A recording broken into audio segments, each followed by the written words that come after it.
What up to the podverse and everybody sleeping in the cloud? Welcome to the blacklog, where we talk black about TV, film, music. Sometimes we digress into other conversations and drink tea, but we drinking sweet tea right now because it's hot. It's the summer. Hot tea ain't making it. So we drinking sweet tea, which is recommended by 5 out of 6 big bags. My name is Rod. The man on the other side of the screen, his name is Ryan. He's my brother. We both went to St. Augustine High School. We both went to Howard University, and we're both black. Hence the black law. Mm-hmm. Welcome. What up? What up? What up? What's happening? What's happening? What's happening? As we If you're watching on YouTube, please subscribe, like, and share. Keyword being share. And if you're listening to the podcast on Apple Pods or Spotify, Apple Podcasts actually gives you the opportunity to give us a 5-star rating. So please give us that 5-star rating. Even if you didn't like the show, leave it there, and we promise to do better the next time. And hey, man, need a break? Us too. So do we. So that's why we do this. Hopefully it'll make you laugh and think a little bit. Maybe it'll make you go back and watch some of these episodes. You never know. maybe And shout out to E. Tiffany Customs Creations. Found at etiffanycreations.com. Got some great stuff. for all your apparel needs. Yeah. I'm sorry. One more thing. We're also on other platforms too. The other platforms, if you want to see clips like on Instagram, TikTok, Facebook, whatever. Way go go. I just made that up. There's no way go go. Uh, as we've been doing this season, is it a season? I don't know. It's a season for the show. We've Season's been doing going on since September or August of 2024, bruh. Longest season ever.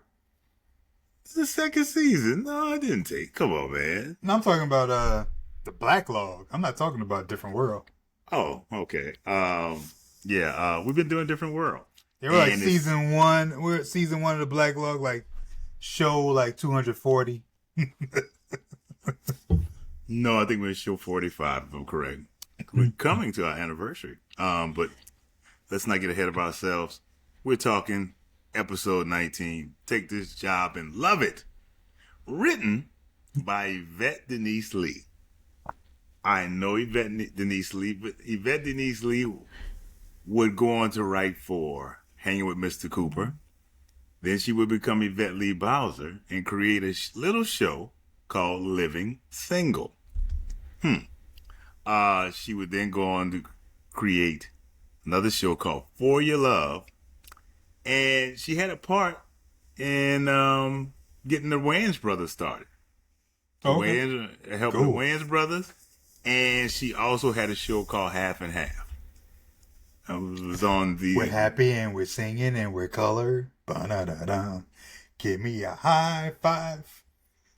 So yeah, this is called Take This Job and Love It. It's written by Yvette Denise Lee. And God bless her, she gave me a job. I like to think I earned it. Shout out to Yvette for employment. It was directed and produced by none other than Debbie Allen. We start out. We drop in on the middle of some action. Kind of makes me feel like an action movie. We drop in the middle of McClurkin Hall lobby, the men's lobby, and Ron is in mid-fight with a guy in the lobby. He is angry because, well, they're fighting. And Dwayne enters to stop the fight because everybody else is just watching. They just kind of letting it go. Yeah. They kind of letting it rumble. What the hell is Dwayne's going on? What the hell is going on? What the hell is going on? And Ron whips his hat off and reveals that he has the haircut from hell. That's all I can say. Yeah, I'm trying to figure out too, bro. His barber was the fake me out Forrest Whitaker dude. The fake me out Forrest Whitaker dude is Damon Whitaker, Forrest Whitaker's younger brother. Really? Ironically, funny Wow. you should say that because that's Damon Whitaker, That's his younger literally brother. all I could. I was like, oh, your boy, that's a little Forrest Whitaker lookalike, bro. However, now the fight was more wrestling probably than punches, but Yeah, I'm trying to figure out though how Ron chose his barber and how did we even get to this point? Because how did we get to this point? Because at some point in time, you got to know that somebody's basically running a lawnmower style over your head, all over your head. At some point, mean, I know you can have a cut, being that I've seen it in high school, guys cutting hair, and you have no. It's not like you got a barber chair, ain't got a mirror or anything in front of you, so you can't see. But I don't know. Did anybody see this? Like, did anybody walk past? Like, hey man, what's going what's going on with you? Like something? And then Fake Me Out Forrest. Oh, my bad. His name is actually Damon Whitaker. His name is his Damon brother. Whitaker, bro. You could tell like he was like, hey man, you want a haircut? Like he was like, look what I did. Yeah, he really was. He was definitely in. I don't really care what happened to your hair. Yeah, that's definitely. You definitely got to get a little fight. You got to. You got to once you get that haircut. You think some fists are gonna be? Fists are gonna be thrown. Probably. You may not want to throw fists, but it's like I gotta do this because this is. I just don't. Again, you gotta suspend a little belief for this a little bit on this story right here because like whoa, like. Even if we got past that was a bad haircut, bro. That was it. That's a haircut. Like it doesn't even seem like a bad. That's a on you haircut because that's on you because you had to know something was going wrong when he was buzzing those clippers across your head. Yeah, like come on, bro. Come on, like wait, bro. You get soon as you do this, and then you do this, and you thinking of some other kind of haircut. You gotta think, something ain't right. Something just ain't right. So yeah, Ron and Dwayne laughs his ass off at his friend, and he's like, "But why? Of course, I mean, it is what it is." And he mentions that I can't go to ROTC like this class because I gotta take my hat off and. Some of the finest women on campus at ROTC. I don't know about it. I'm not saying they are. I'm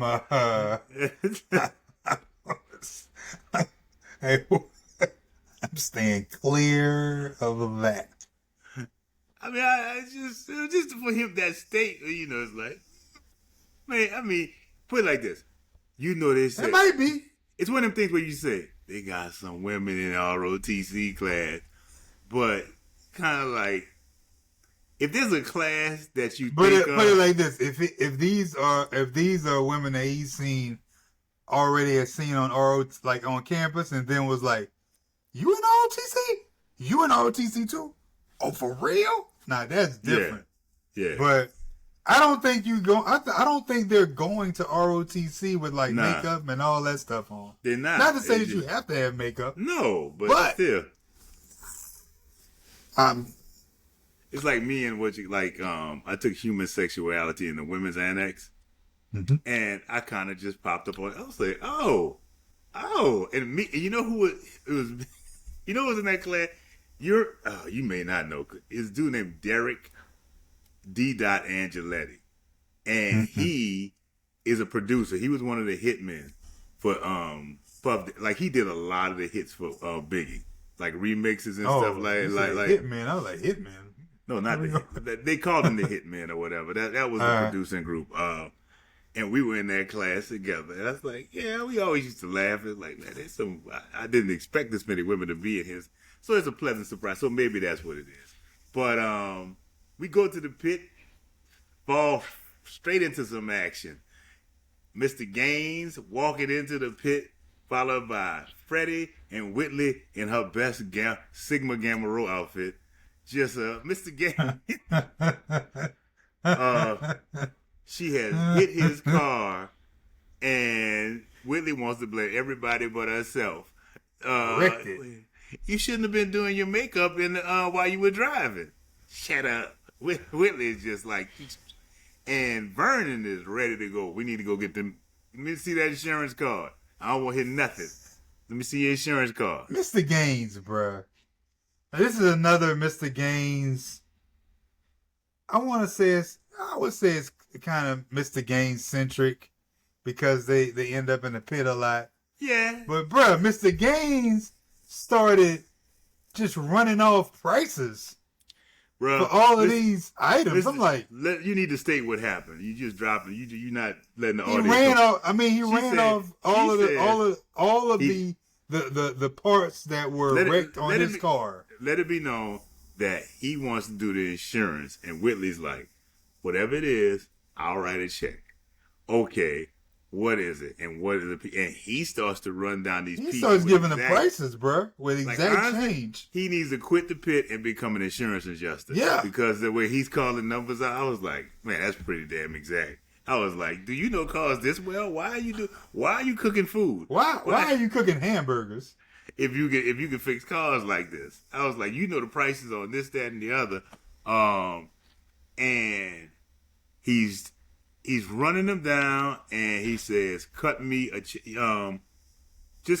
because we don't have to call no dads. We don't have to call dads. We don't need to go there, this, that, the other. Let's not get that.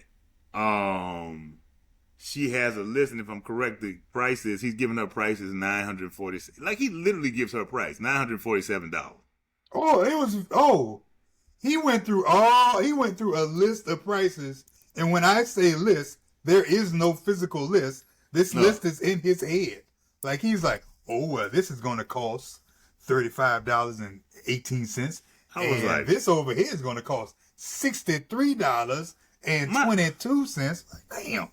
My actual mechanic, I said, hey, man, how much is going to cost? All right, let me see. I think it'll run you about $400. Like, he can't give me that exact prices. And this man does it for a living.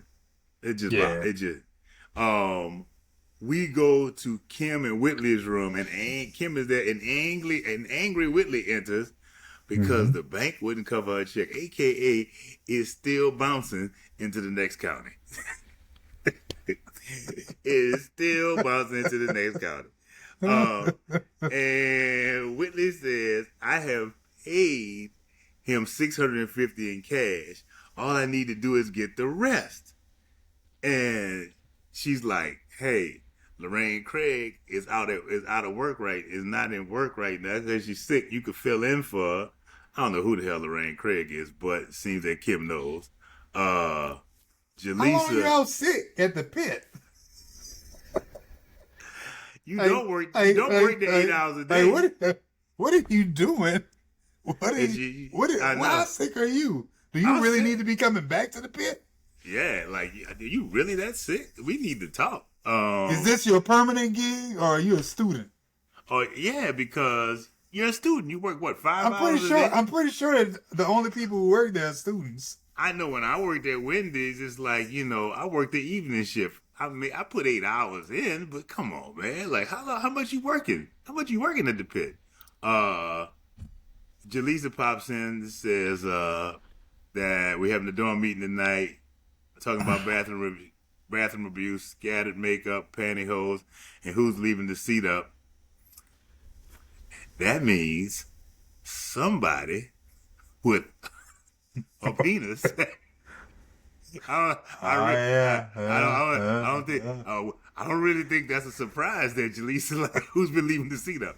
I think somebody. Oh no, the dorm was not No. No, it's not yet. No, that's year 3, huh? People can come up, but yeah. No, like, I mean season 3 is when during when co-ed, right? I thought maybe, yeah. Season 3 might have been season 4 or 5 when the new crew came in.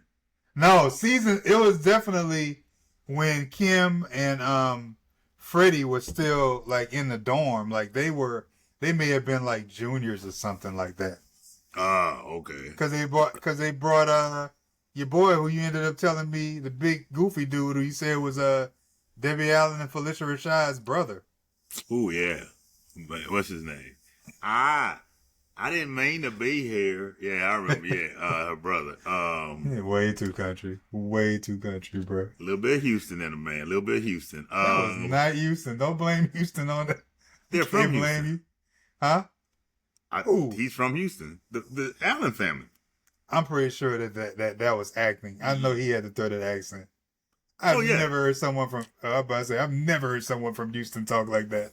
May have been the north side of Houston, but I mean, like I said, that's not the Houston I really know. I definitely don't. Willie gets the idea when Jaleesa comes in. Jaleesa.